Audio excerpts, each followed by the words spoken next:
One quiet morning in March 2018, a car was found at the bottom of a cliff in Mendocino County, California. The wreckage and the bodies scattered nearby hinted at a terrible accident. But as investigators dug deeper, they realized this wasn't just a tragic crash. There was a much darker story behind it. What drove this family to the edge, and how had no one noticed the warning signs before it was too late?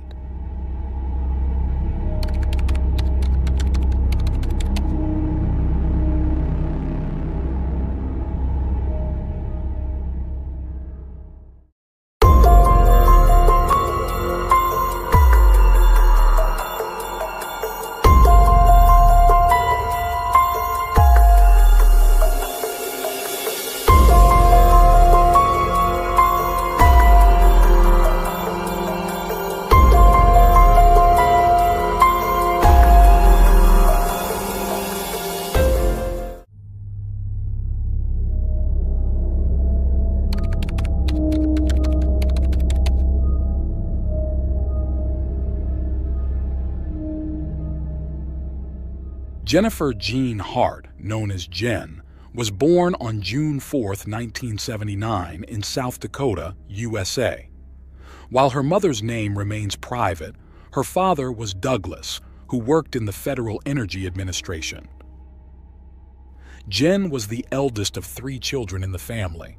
They lived in Huron, a small town in eastern South Dakota, where Jen's childhood was surrounded by natural beauty and plenty of opportunities for sports, which she embraced passionately. Breaking away from typical gender expectations, she chose to play baseball with the boys instead of softball. Jen also had a love for animals and developed musical talents alongside her siblings, often playing the trumpet at Christmas church services.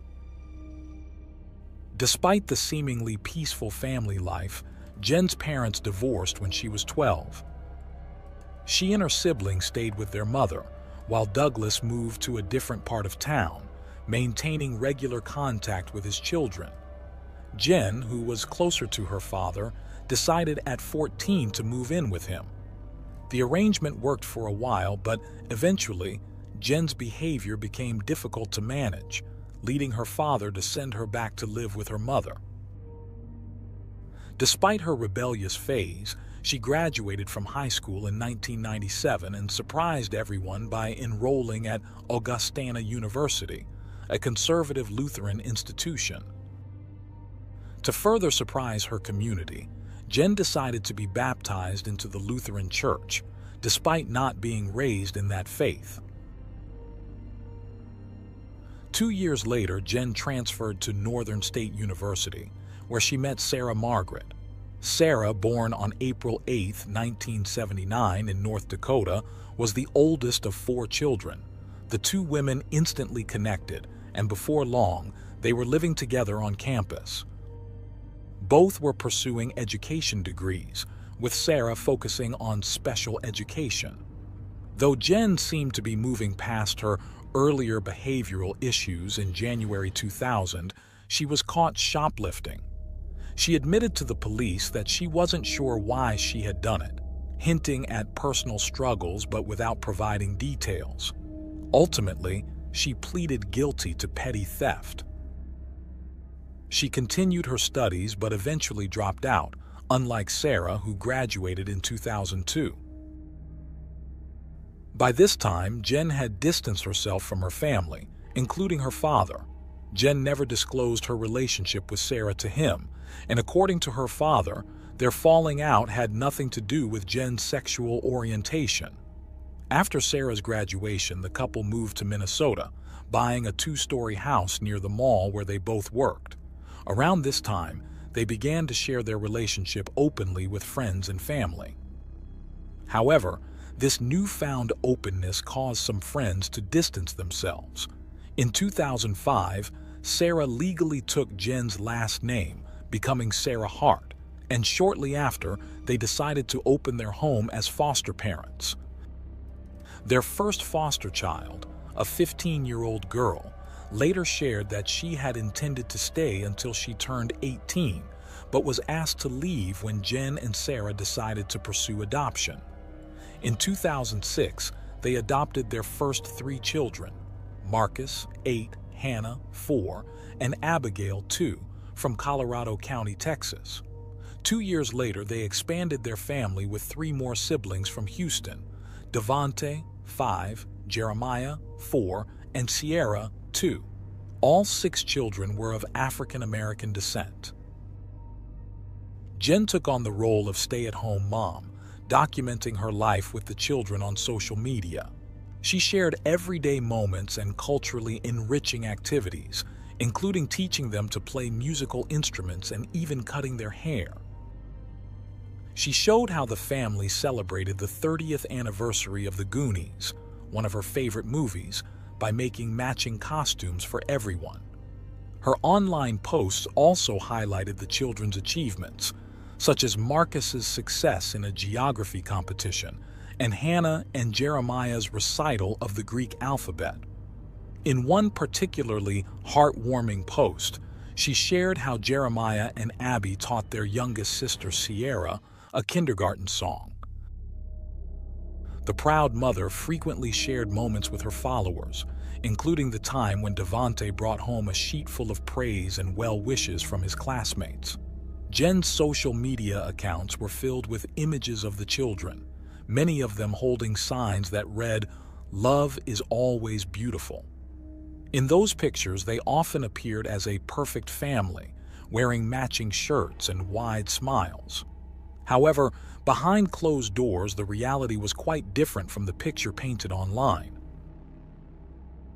In 2008, while living in Minnesota, a police report surfaced in which one of the couple's daughters told officers that her mother, Sarah, had hit her with a belt. However, when the authorities questioned the mothers, they both claimed that the girl had fallen down the stairs, and the incident was quickly dismissed. The following year, in 2009, Sarah and Jen traveled to Connecticut to get married, as it was one of the few states where same-sex marriage was legal at the time. Every detail of their ceremony was shared on social media. Despite the picture-perfect life they portrayed, things within the family were far from ideal. On November 15, 2010, Abigail, who was 6 years old at the time, confided in her teacher that she had bruises on her stomach and back, saying one of her mothers had hit her. The teacher confirmed the bruises were visible and reported that Abigail had also mentioned other troubling incidents, including being denied food and having her head dunked in cold water as punishment for allegedly stealing a penny. When investigators questioned the mothers, Sarah admitted to hitting Abigail in a fit of rage, while Jen acknowledged that she was aware of Sarah's violent behavior.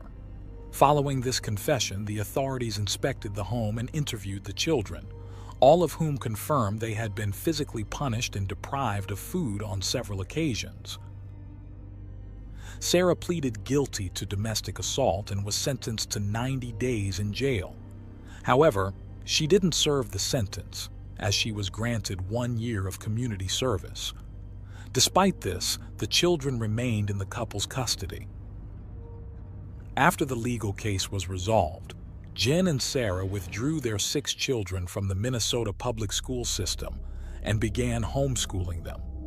In contrast to Jen's usual openness on social media, this decision was kept completely private. Jen later explained on her profiles that she believed public school was not a safe place for her children, citing discrimination due to their race and their mother's sexual orientation. She also claimed that Devonte, in particular, had suffered physical attacks, threats, and insults at school. Although she voiced her grievances about public education, Jen never mentioned the homeschooling decision on social media. Instead, she posted a photo of the 6 children sitting in a forest clearing, captioned, "Science Class in the Woods." During this time, the family faced other challenges.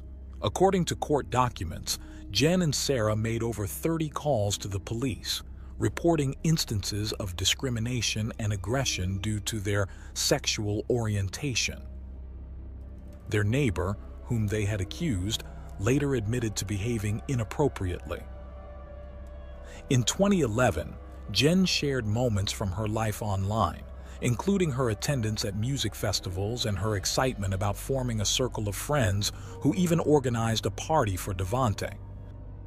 She frequently posted photos of him, often emphasizing how special he was in their household. However, their seemingly strong family facade began to crack when Sarah had to relocate to Portland, Oregon, for work. Jen stayed behind with the children for 6 months until they sold their house and moved to Portland. Shortly after their arrival in Portland in April 2013, a local photographer captured an image of Devante dancing. Jen shared the photo online, praising her son's infectious joy. Around this time, Jen befriended a woman at a charity concert who later described Jen as a kind, sensitive, and compassionate person.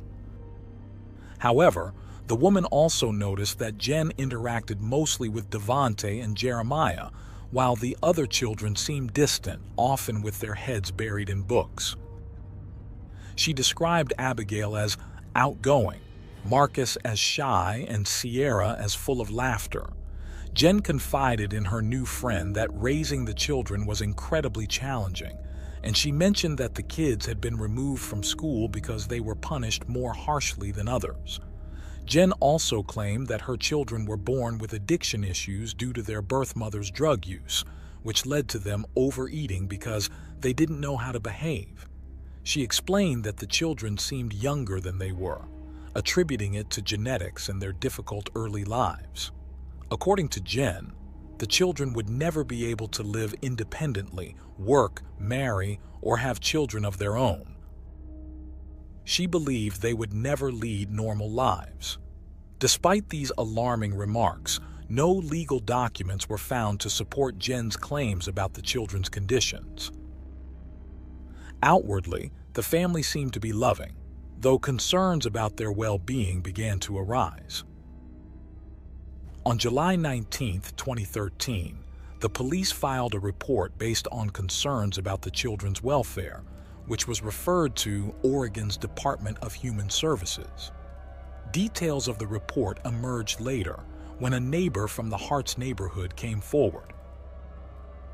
She accused the couple of abusing their children by withholding food, calling their treatment of the kids emotionally abusive, controlling, and cruel.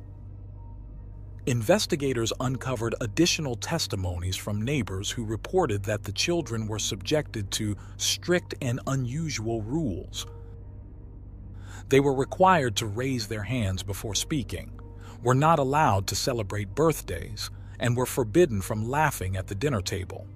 It was also clear that the children lived in fear of their adoptive mothers. Despite these alarming claims, when authorities interviewed the children, they all insisted that they were treated well. It was apparent that the children had been coached by their mothers on what to say, but without concrete evidence, there was no legal action the authorities could take. When questioned by investigators, Jen argued that any accusations against her were rooted in prejudice.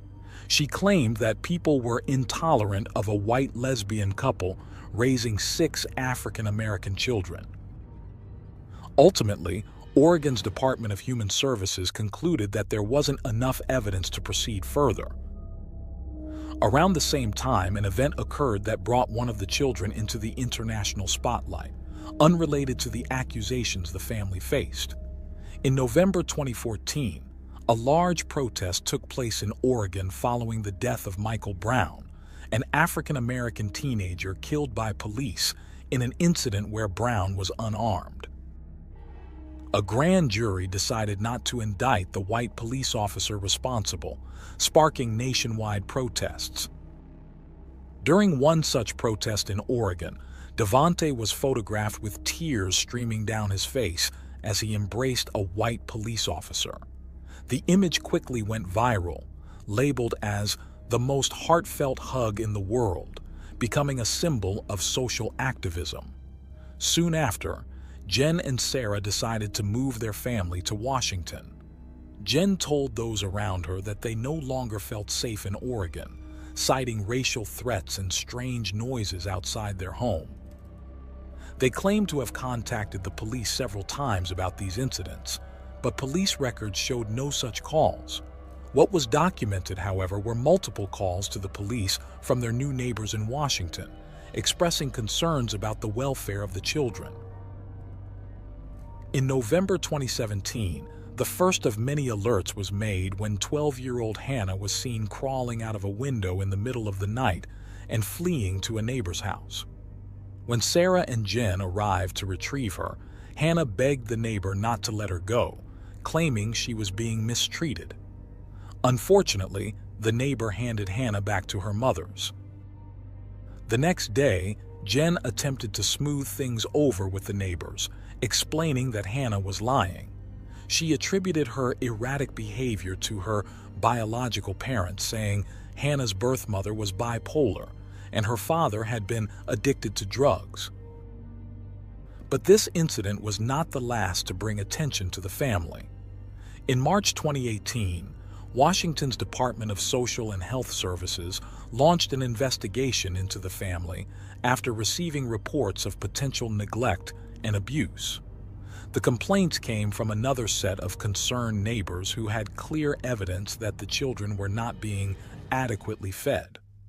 This couple later spoke to the media, revealing that Devante frequently came to their house asking for food, sometimes several times a day. He confided in them that his mothers were withholding food as punishment. The couple also expressed their alarm at how thin and small the children appeared. One of their daughters was missing 2 front teeth, and when they asked Jen and Sarah about it, they claimed that the girl simply didn't want her teeth replaced. This explanation did little to convince the neighbors. On top of these disturbing accounts, there was yet another failed escape attempt by one of the girls. Covered in bruises, she showed up at the couple's door late one night, having walked through thorny bushes trying to flee her home. She pleaded for help, saying her mothers were mistreating her and begging not to be sent back. Unfortunately, the gravity of the situation wasn't fully realized by the couple that night. When they saw Jen and Sarah searching for the girl with flashlights, they returned her to her mother's. According to reports, Washington's Child Protective Services claimed they had no previous records of concerns about the family, either in Washington or in any other state, despite earlier allegations elsewhere in the U.S. It seemed that time and time again, the system failed the children. By the time authorities finally resolved the bureaucratic issues and arrived at the Hart family's home, it was too late. Jen and Sarah had already left, taking the children with them. What follows is a reconstruction of events based on the findings of the authorities. In the days leading up to the tragedy, social services attempted to contact Jen and Sarah on 3 separate occasions without success. It was later revealed that on March 24, 2018, Jen, Sarah, and their 6 children left Oregon and began traveling south on the highway, eventually reaching North Carolina. The next morning, on March 25, 2018, Jen was spotted at a grocery store, purchasing food. The family stayed in the area until later that night when they continued their journey. Tragedy struck on March 26, 2018, when the family's SUV was discovered at the base of a cliff in Mendocino County, California. According to investigators, Jen was behind the wheel. She had stopped the vehicle at a pullout on the highway before accelerating off the cliff. Both Jen and 39-year-old Sarah were found dead inside the vehicle, while 3 of their children, Abigail, Jeremiah, and Marcus, were found lifeless outside the SUV. 2 weeks later, Sierra's body was discovered on a nearby beach, and in May, part of a foot inside a shoe was found on another beach. DNA testing later confirmed it belonged to Hannah. Devante's body was never recovered, but authorities concluded that he too had perished, and a judge issued his death certificate on April 3, 2019. Following this horrific incident, a thorough investigation, though tragically late, was conducted, sparking public outrage and accusations of negligence. Investigators discovered that during the road trip, while Jen drove, Sarah, seated in the passenger seat, had conducted several troubling internet searches. These included how to induce drowsiness using over-the-counter medications, how long it takes to die from hypothermia in a car, and one of her final searches, how to find a shelter for their dogs. This was particularly shocking, as the couple had left their 2 dogs at home, showing a compassion they tragically did not extend to their children. After the murders of their 6 children, authorities searched the family's last residence. The home appeared clean, orderly, and newly renovated. While Jen and Sarah's personal spaces were fully furnished and decorated, the children's rooms were bare. Investigators noted that the family's luggage was still in the house, and none of them had even packed a toothbrush before leaving. The evidence pointed to a premeditated act, and one of the officers involved in the case concluded that Jen and Sarah, feeling cornered by the accusations against them, made the conscious decision to end their lives, and tragically, to take their children with them. Psychological evaluation suggested that the couple believed if they couldn't keep the children, no one else should. Toxicology reports revealed that Jen, who had been driving, had consumed the equivalent of 5 beers, enough to impair her abilities. Witnesses later stated that Jen rarely drank, fueling speculation that she may have consumed alcohol to muster the courage to carry out the grim plan. Additionally, traces of a sedative were found in the systems of Sarah and 2 of the children. This case shocked society, especially those who had followed the family's seemingly happy life on social media. For nearly a decade, Jen had shared photos of the children posing next to displays of food, vegetarian burgers, fresh vegetables, berries, and chocolate cream pies. These images starkly contrasted with the allegations that Jen and Sarah routinely deprived the children of food. The disconnect between their social media persona and the reality behind closed doors was a haunting element of the case. Moreover, Jen and Sarah's repeated claims that their children were in their home to be safe clashed harshly with the testimony of the children themselves and their ultimate fate. While Jen and Sarah can no longer be questioned or held accountable for what happened on that California cliff, the investigation has been officially closed. Their deaths were ruled as suicides, and the deaths of their 6 children were classified as homicides. Beyond the horrifying actions of Jen and Sarah, this case has drawn intense criticism of the system that was meant to protect the children. Time and time again, the system failed them. Authorities in 5 states had been involved in the children's adoptions and the abuse allegations, but none had managed to prevent this tragic ending. This has sparked widespread debate in the media and among the public about the need for better federal oversight of child abuse cases.